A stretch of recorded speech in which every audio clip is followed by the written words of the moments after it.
राष्ट्रपति द्रौपदी मुर्मू ने 18वीं संसद के अपने पहले अभिभाषण में नरेंद्र मोदी सरकार के कामों की जानकारी दी।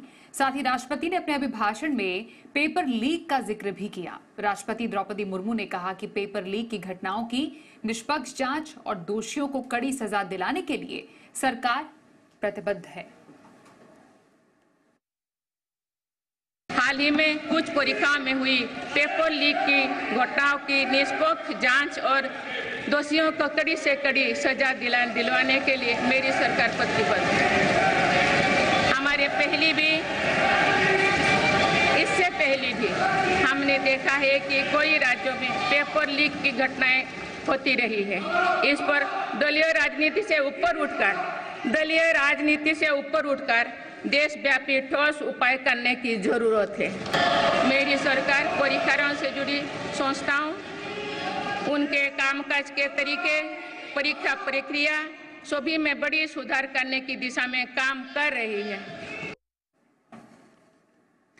राष्ट्रपति ने आज अपने अभिभाषण में इमरजेंसी का जिक्र किया। राष्ट्रपति ने कहा कि इमरजेंसी संविधान पर बड़ा हमला था और 1975 में पूरे देश में हाहाकार मच गया था। राष्ट्रपति ने कहा कि संविधान पर कई बार हमले किए गए। 25 जून 1975 को लागू हुआ आपातकाल संविधान पर सीधे हमले का सबसे बड़ा और काला अध्याय था।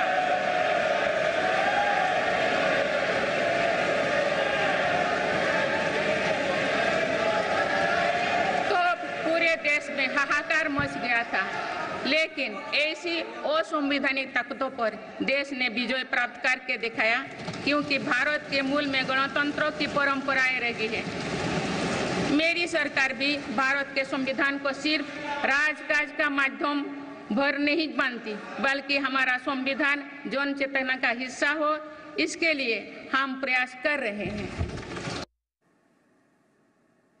शताब्दी वर्ष से पहले यूपी में आरएसएस ने नई मुहिम की तैयारी शुरू कर दी। लखनऊ में आरएसएस की 3 दिवसीय मंथन चल रहा है, जिसमें आरएसएस के सरकार्यवाह दत्तात्रेय होस बोले पहुंच गए हैं।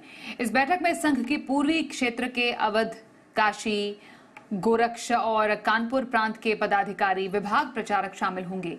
बैठक में दलितों और पिछड़ों के बीच पैठ बढ़ाने के साथ ही ग्राम पंचायत स्तर तक संघ की शाखा स्थापित करने पर चर्चा होगी। जानकारी के मुताबिक कल संघ, सरकार और संगठन के बीच बैठक हो सकती है।